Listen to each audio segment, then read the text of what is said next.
இப்போ நம்ம பார்க்க போகிற எக்ஸ்பெரிமெண்ட் 2D to 3D, அதாவது ஒரு 2D ஆப்ஜெக்டை எப்படி 3D ஆப்ஜெக்டாக கன்வெர்ட் பண்ணலாம் அப்படிங்கிறத நம்ம பார்க்கலாம். அதுக்கு தேவையான நம்ம எக்ஸ்பெரிமெண்ட் கிட் எல்லாம் எடுத்து வச்சுருக்கோம். அதுக்கு தேவையான மோட்டார், பேட்டரி, ஒரு சின்ன ஸ்ட்ரா, அப்புறம் நமக்கு தேவையான 2D ஷேப்ஸ் எல்லாமே நம்மள்ட்ட இப்போ இருக்குது. ஃபர்ஸ்ட் நம்ம அந்த மோட்டரை எடுத்து இந்த பேஸில் மாட்டிக்கிறலாம். அந்த மோட்டரை பேட்டரி கூட கனெக்ட் பண்ணிக்கிறலாம்.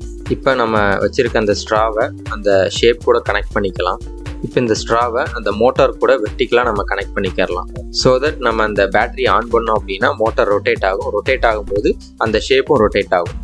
இப்போ உங்களுக்கு பார்த்தீங்கன்னாலே நல்லா தெரியும், அந்த 2D ஷேப் வந்து ரொட்டேட் ஆகும்போது ஒரு ஒரு பால் மாதிரி நமக்கு தெரியுது இந்த ஆங்கிளில் இருந்து பார்க்கும்போது. ஸோ இதே மாதிரி நம்ம ஒவ்வொரு ஷேப்பையும் நம்ம வச்சு செக் பண்ணி பார்க்கலாம். அது 2D ஆப்ஜெக்ட் வந்து 3Dயாக இருக்கும்போது எப்படி இருக்குது அப்படிங்கிறத பார்க்கலாம். இப்போ பார்த்தீங்கன்னா அந்த செமி சர்க்கிள் மாதிரி இருந்தது ஒரு ஹாஃப் பால் மாதிரி இருக்குது வேகமாக ரொட்டேட் ஆகும்போது.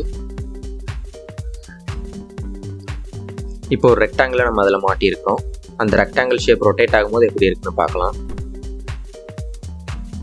அடுத்து இப்போ ஒரு ட்ரையாங்கிள் ஷேப் வச்சுருக்கோம். அந்த ட்ரையாங்கிள் ஷேப் ரொட்டேட் ஆகும்போது அது எப்படி இருக்குன்னு பார்க்கலாம்.